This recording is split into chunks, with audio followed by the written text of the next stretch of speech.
Hey everybody, I'm Chef Tom with atbbq.com, and this is Lomo al Trapo Colombian Beef Tenderloin. Today I'm really excited to share with you guys this South American recipe for beef tenderloin. And what's so cool about this Colombian recipe is the technique used to cook the beef tenderloin. So your beef tenderloin is essentially encrusted in salt and then wrapped in a towel that's been soaked in red wine and cooked directly on the coals. It's a really fun technique and a fantastic party trick for your next gathering. So let's get started by firing up the charcoal. Today we're cooking on the Yoder Smoker's adjustable flat top charcoal grill. We're gonna get started with 2 chimneys full of our Jealous Devil chunks charcoal. We wanna get those lit, we wanna get them hot, all the way white. We're gonna dump those out, and this is where we're gonna lay our beef tenderloin right on top of the charcoal. So I'm gonna throw a couple Kamado Joe fire starters underneath. A really easy way to get this going.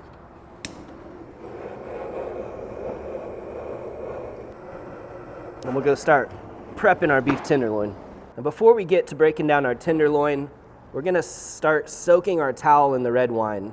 Now I've chosen a fairly thin towel. I know this is gonna work because I've tested it, but a lot of times a thicker towel is used.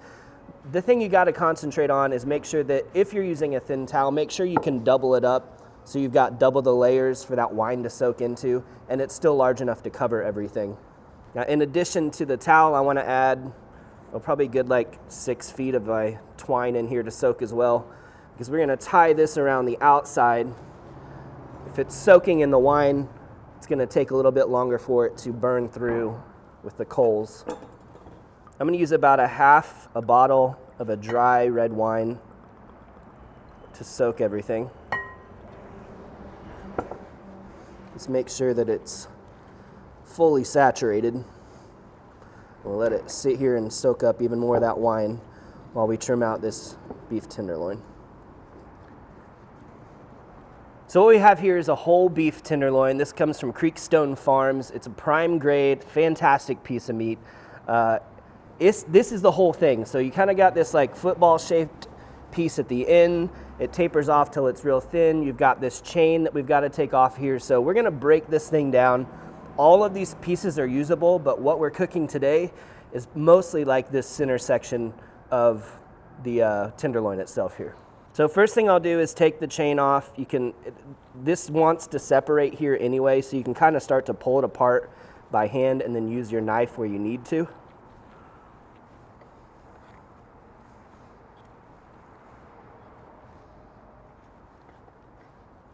This chain has some meat in it. So this is something I would say is great for grind, for kind of scrap meats, turn into ground beef, turn into sausage, whatever you like to do with that. The next thing I'm gonna do is kind of take off this big hunk at the end here. Also, these pieces kind of want to separate, so you can see where that's happening, and then just go ahead and lop that off, even clean cut. This absolutely great piece to keep around, roast it whole, a nice little serving for 2, 3, 4 people. We're gonna save that for later as well. So now what we're working with is the rest of this tenderloin, kind of clean, long, one straight shot. And I'm just gonna clean this up a little bit. Again, any scrap that comes off of here can go into the grind, except maybe for some of this really stringy stuff and some of this silver skin that you'll see right here. So that silver skin's pretty thick stuff. I don't wanna take a ton of fat off of here, but I would like to get rid of that thick layer of silver skin right there. So I'll cut myself a little tab, come in here with my knife. Blade is angled up so that I'm not sawing down into the meat. We should be taking the silver skin off and leaving the meat behind. A really sharp knife is gonna help you with this. We've got a new brand of knives we're carrying here called Kingshan. Really still just kind of testing these out, but enjoying it so far. Really comfortable, obviously super sharp straight out of the factory.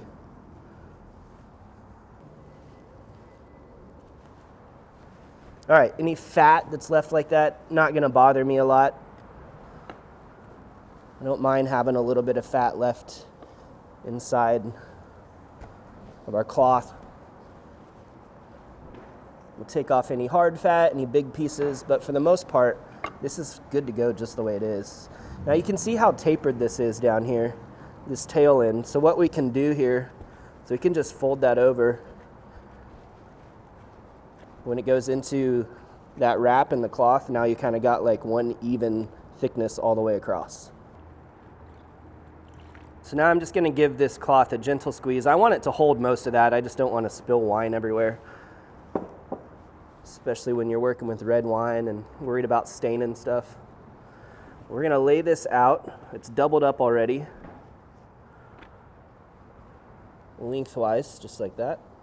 And now we're going to spread out our seasoning. So like I said, we're doing kind of a salt crust on this. So the salt we're using is our Jacobsen kosher sea salt. I'm going to measure out about 2 cups. And we're going to do one wide layer that'll kind of cover all of the beef tenderloin.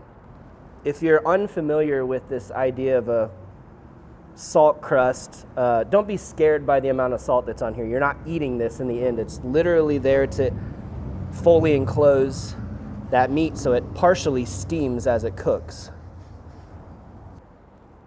Try and even that out. Now we also want to add a little bit of seasoning on top of salt. So today we're using the Cattleman's Grill Roadhouse. This has got some great flavors that are going to go along with that kind of South American flavor profile, between some of the chilies that it's in here, a little bit of cumin. I'm going to measure out about 3/4 cup of this and do the same kind of thing, just a lighter version. So now that's in place, we'll lay our beef tenderloin down. I want to get some of that seasoning on all sides here, so fold that back up, and then we wrap. You want to make sure that the salt goes all the way around.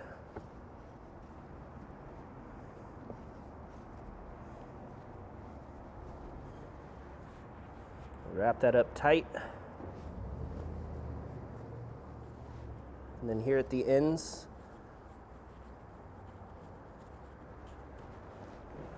I'm going to bring one in on this side, bring one in on this side, and now we'll give it a tie with that twine. All right, I'm going to double this up, just knowing that there's a good chance I'm going to lose some of this string in this process. We're not going to do a fancy like truss where it's all one piece, because if it's all one piece and a piece burns through, now it's all falling apart. So we're going to do individual tie downs here every couple of inches.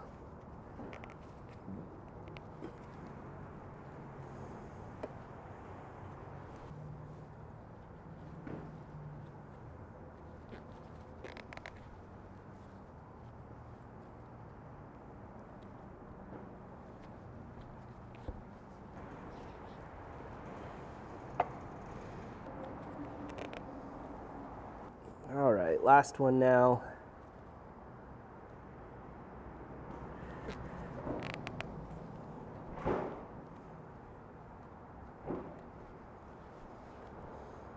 And before we head over to the grill with this, I'm just going to take this little bit of wine that was left in the bowl, let it soak in there a little bit more. So what's going to happen is when this is in the coals, it's going to start, all that wine's going to start to evaporate, right? Dry out the towel. But it's going to create steam inside from the wine to the salt to the meat that's also got moisture. So you're getting the aroma of the wine as the towel starts to cook away. And we may have some spots where it cooks through, it burns through a little bit, and you'll get just a little bit of char, but it adds some really nice flavor, to be honest. That's ready to go.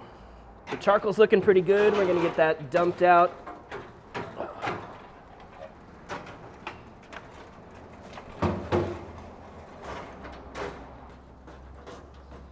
And I think we should be good to go just right here down the center.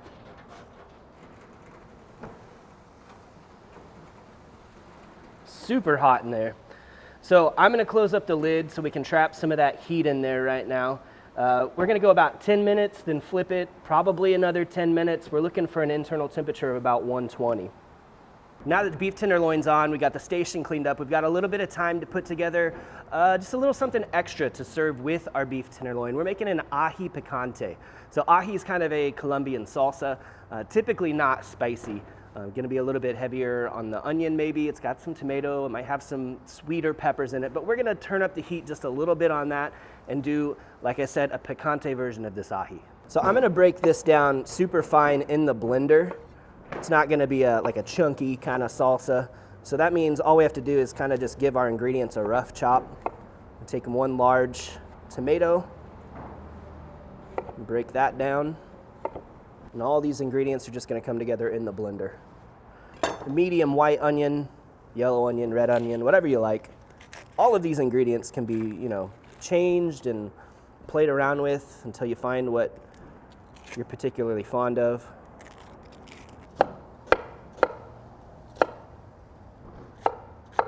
Now we're gonna make way more of this aji than we need to, but keep it around and snack on it, put it on all kinds of things, or just eat it with chips. So here comes some of that spice. Got a couple of jalapenos. You leave the seeds in, they're a little spicier, add an extra one, it gets even spicier. Totally up to you how you want to handle that. You can also go with a sweeter pepper, a bell pepper, probably even a little bit more common in a Colombian aji. Next we've got some green onions, about half a bunch, or here you see 4 good sized green onions. Again, rough chop. And now some cilantro, stems and leaves, and all I'm gonna take about half a bunch of that cilantro. A couple cloves of garlic here, just smash those down, peel the skin off. And then finally we've got 1 lime. We're gonna take the zest and the juice from this lime. So just using a microplane, we'll take off that thin, colorful top layer, the lime zest that has so much aroma going on. I also know that I'm gonna want just a little bit more acidity in here beyond just this lime juice, so I'm gonna throw in about a tablespoon of white wine vinegar as well. So I want this to have a thinner consistency, which means I'm probably gonna use some water to thin it out here.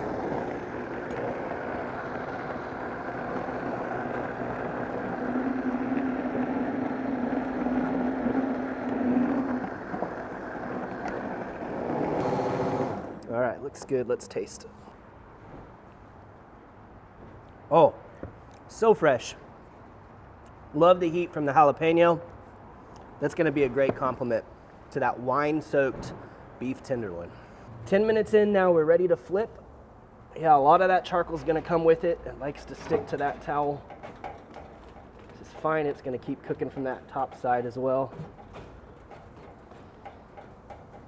We'll set another timer for another 10 minutes and then we'll come and check on the internal temperature. Well, it's been just a little bit more than 20 minutes now. We've just been rolling this guy around. You can see where it's breaking through here. We want to make sure that we're trying to get things cooked evenly.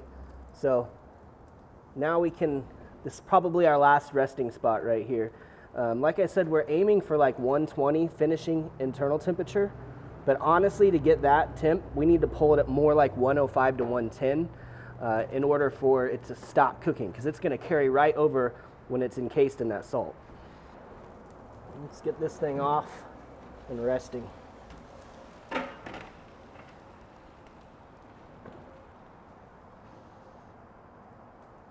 We're ready to bust this thing out of its tomb now.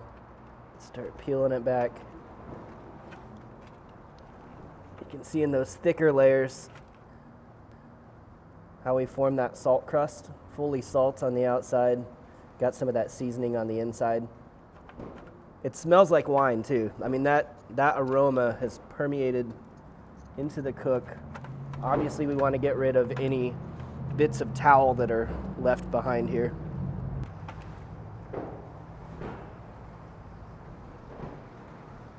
Interesting mixture here of steamed and charred. because of the way it's burned through the towel, but of course steamed because it's fully encased in that salt. All right, let's slice into this thing.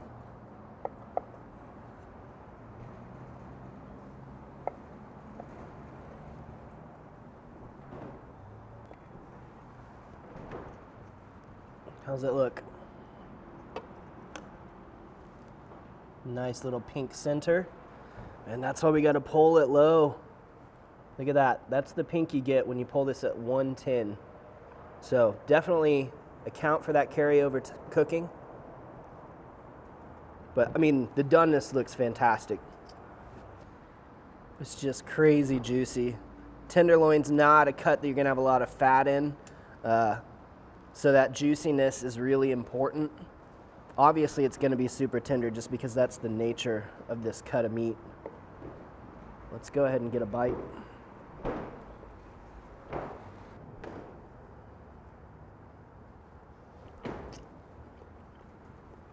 Oh, wow. It's insane how the salt penetrates to the center of this in that amount of time. Because I haven't even tasted the bark yet, but there's definitely a good amount of salt in there. All I'm tasting really though is beef and salt. Now you get to that crust. Now you've got some seasoning. Smoke starts to come through. Man, really great smoke. And we haven't even talked about yet our little aji salsa here.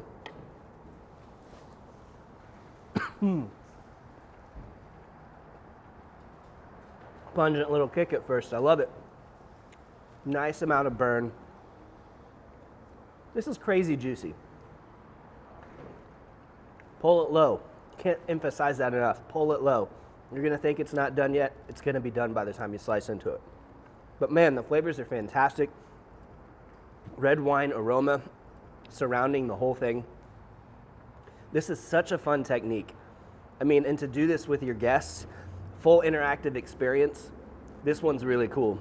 And it doesn't take that long, so it honestly can be a part of the whole party. Check it out and let us know how you like it. Well, thank you guys so much for watching. Be sure to check out atbbq.com for all the products featured in today's video. If you enjoyed the recipe, hit that subscribe button. And if you have any questions or comments, or there's anything you'd like to see me cook, let me know in the comment section down below, and let's be good to one another. For more recipes, tips, and techniques, head over to atbbq.com/thesauce. All things barbecue, where barbecue legends are made.